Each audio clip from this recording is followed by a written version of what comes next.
The Indian Residential Schools Settlement Agreement is Canada's largest class action lawsuit. In 2008, the Truth and Reconciliation Commission was created as part of the $60 million settlement with residential school survivors.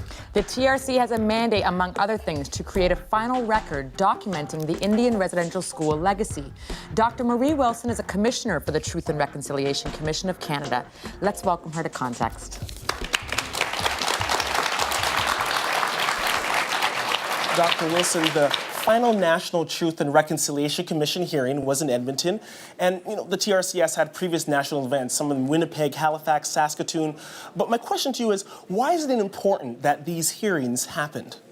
The national events themselves were prescribed in our mandate, and they were seen by those survivors who negotiated the settlement as a really, really essential forum, not only for providing an opportunity for a representative number of survivors to share their stories, but also for other Canadians, for non-Indigenous Canadians, to come and participate, partly as parties to the settlement agreement, but also as part of those who are named, the ones who are expected to carry out the ongoing work of reconciliation. Interesting. Now, one of the mandates of the Commission is to create a permanent record of the Indian residential school legacy. Was there anything surprising that came out of those survivors' testimonies?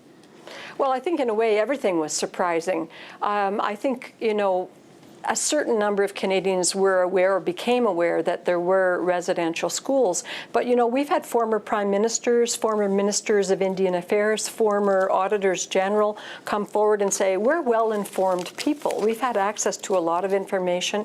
We had no idea the depths of the harms that happened and the seriousness of the legacy and how it related to that residential school experience until we actually came into the national events and heard firsthand from former students as they shared their various experiences from across the country. For the TRC, on the end of public policy, I wonder, what does healing look like? It has had many faces. It has an incredible variety of faces.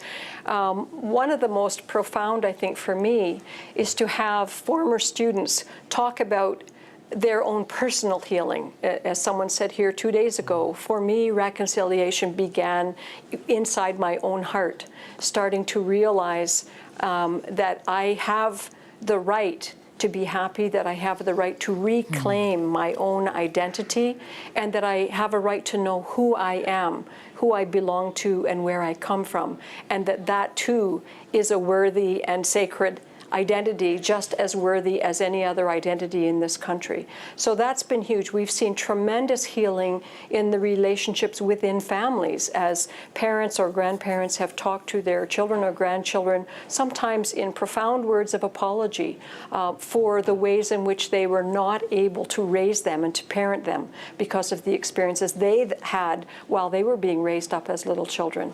The other thing that we have seen, and we've had some very, very profound statements of healing and reconciliation, is between and among members and sectors of the society. Here in Alberta, it has been extraordinarily uplifting to hear from the Mayor of Wetaskiwin and the Mayor of Edmonton, the Mayor of Calgary, all pledging a year of reconciliation and articulating a number of specific things that they intend to do to put actions behind those good words of reconciliation. Dr. Marie Wilson, Commissioner for the Truth and Reconciliation Commission of Canada, thank you for taking the time to really share your heart on that. Thank you so much. Great, thank you very much.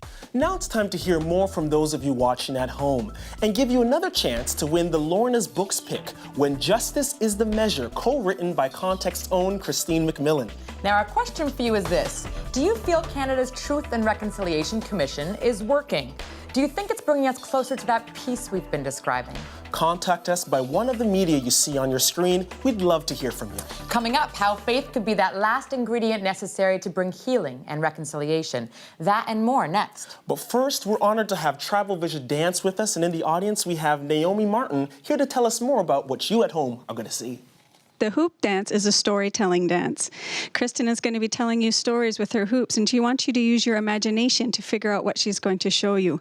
There is a central lesson in this dance, and that is unity. You'll notice as she dances, she continually picks up hoops and adds to her unity. Each one of these hoops, as you use your imagination, can represent a different person or a different nationality or a different religion, and they all come together in the end to form unity. This is the hoop dance. Ay, ay.